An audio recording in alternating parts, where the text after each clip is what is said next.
DRM DRM DRM affordable DRM, आखिर कब आएगा ये डीआरएम? जब मेरी समाधि पर लट्टू जल चुका होगा तब आएगा। किसका है ये तुमको इंतजार में हूं ना। सस्ता अफोर्डेबल डीआरएम N88 रिलीज भी होगा साथियों, और आप इसे ले भी पाएंगे और आसानी से ले पाएंगे। जानते हैं पूरी जानकारी आज के वीडियो में।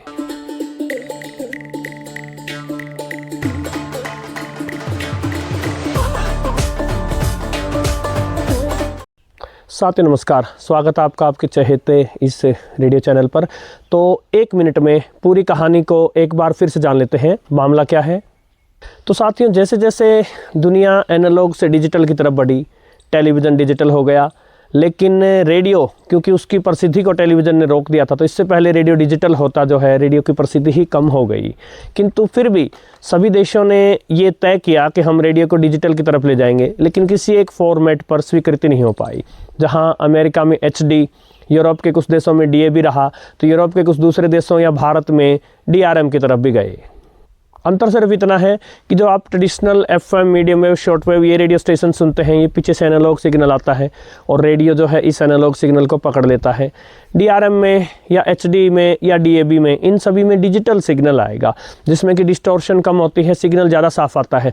लेकिन उसको ये ट्रेडिशनल रेडियो नहीं पकड़ पाता। उसको पकड़ने के लिए अंदर का सर्किट जो है, उसमें ऐसी मशीनरी होनी चाहिए जो डिजिटल सिग्नल को पकड़ ले। तो पहली बात तो एक फॉर्मेट नहीं हो पाया वर्ल्ड वाइड। दूसरा, जब तक ये टेक्निक आई, रेडियो का डिक्लाइन हो चुका था, तो इसलिए DRM रिसीवर आए तो सही, लेकिन बहुत महंगे आए मार्केट में। उन्हें किसी ने उनको लिया नहीं, तो धीरे धीरे वो फेड आउट हो गए। तो अब भारत जो है वो बीच में कहीं अटक गया।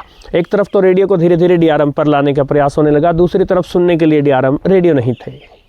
यहाँ पर ये बता दूं कि DRM पर वैसे ही तीनों बैंड होते हैं, जैसे नॉर्मल रेडियो पे होते हैं, FM, medium wave, short wave. उनकी रेंज भी उतनी होती है, कितना दूर जाएगा सिग्नल वो भी लगभग सिमिलर सा ही होता है।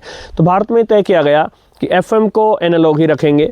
शॉर्ट वेव पर भारत अपनी टेस्ट ब्रॉडकास्ट कर रहा है, अभी वहाँ कुछ विशेष नहीं है हमारा। लेकिन मीडियम वेव के मुख्य कई बड़े स्टेशन DRM पर कर दिए गए। जैसे दिल्ली का 819 किलोहर्ट्ज़, उसको 810 किलोहर्ट्ज़ पर ले आया गया।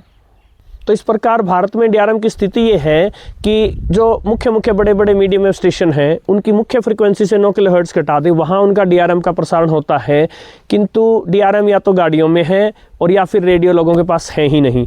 इसी बीच पिछले साल एक खबर आई, कनाडा के एक प्रसिद्ध YouTube channel official SWL channel ने ये अनाउंस किया कि 2025 के सितंबर तक एक अफोर्डेबल DRM आ जाएगा, जो उतना महंगा नहीं होगा। ध्यान रखिएगा, मार्केट में DRM रेडियो 15-20 हज़ार से लेकर 50,000 रुपये तक बिक रहे थे, या अगर मिल सके तो आज भी कहीं कहीं विदेशों में।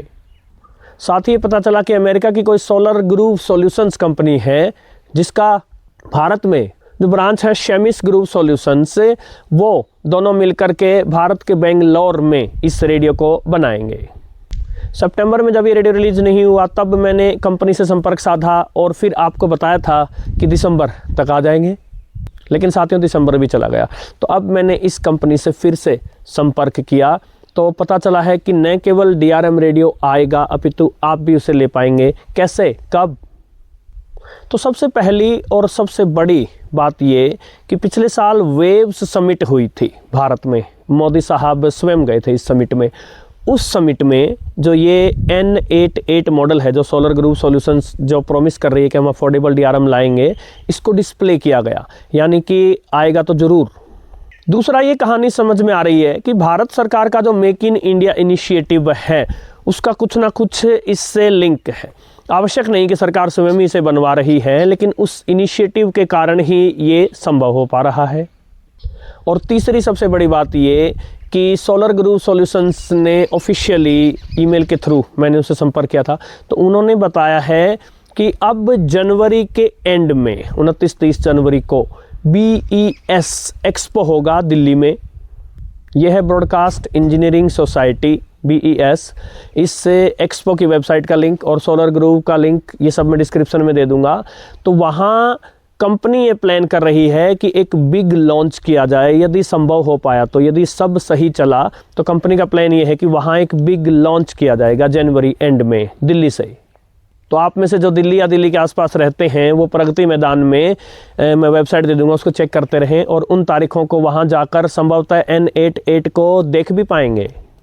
साथ ही मैंने कंपनी से पूछा था कि आम जनता कैसे ले पाएगी, क्या आप ई कॉमर्स वेबसाइट जैसे अमेज़ॉन, फ्लिपकार्ट पर इसको रिलीज़ करेंगे? तो कंपनी ने पॉजिटिव आंसर दिया है, हाँ ये रेडियो अमेज़ॉन वगैरह पर आएगा, यानी कि बिल्कुल निश्चिंत रहिए, एक आम आदमी के तौर पर जो है आप इसे ले पाएंगे। लेकिन सीधा जनवरी एंड में लॉन्च होते ही आ जाएगा, इसकी गुंजाइश थोड़ा कम है। कंपनी ने कहा है कि 2026 के पहले क्वार्टर में, यानी जनवरी, फरवरी, मार्च, इन 3 महीनों के अंदर अंदर रिलीज़ करने का प्लान है। जिस तरह पहले से अब तक चीज़ों में विलम्ब हुआ है, हो सकता है आगे भी थोड़ा बहुत विलम्ब हो जाए, लेकिन मोटा मोटा मान के चलिए कि मार्च तक आपको अमेज़ॉन पर यह दिख सकता है। उतनी ही बात नहीं, बात यह भी है कि यदि संभव हो पाया तो मैं भी इस रेडियो को लूँगा, आप इसका रिव्यू भी देखेंगे। इस रेडियो की कुछ खास बातें रहने वाली हैं। पहला ये कि कोई ऑफिशियल कंफर्मेशन नहीं है, मैं एक मोटा मोटा आइडिया लगा रहा हूँ कि 4-5 हज़ार रुपये तक तो इसका प्राइस रह सकता है। उसके कई कारण हैं। पहला, ये ट्रेडिशनल रेडियो भी होगा, इसमें नॉर्मल रेडियो वाले AM, medium wave, short wave यानी एनालॉग सिग्नल भी पकड़ेगा ये, और साथ में ये डिजिटल भी होगा, इसमें DRM के बैंड भी होंगे। तो दोनों को साथ देना कितना अफोर्डेबल बना सकते हैं। दूसरा ये कि ये 3 AA सेल्स पे चलेगा, जो कि बड़ी अच्छी बात है क्योंकि AA सेल्स अभी भी आसानी से मिल जाते हैं। तीसरा, जैसे मैंने बताया, भारत में बनेगा और इसलिए कस्टम ड्यूटी नहीं लगेगी, इसलिए अफोर्डेबल प्राइस रहने की गुंजाइश तो है। लेकिन कितना अफोर्डेबल, मुझे लगता है कि 4-5 हज़ार तक शायद। और साथ ही एंड्रॉयड ऐप से इसका इंटीग्रेशन भी होगा।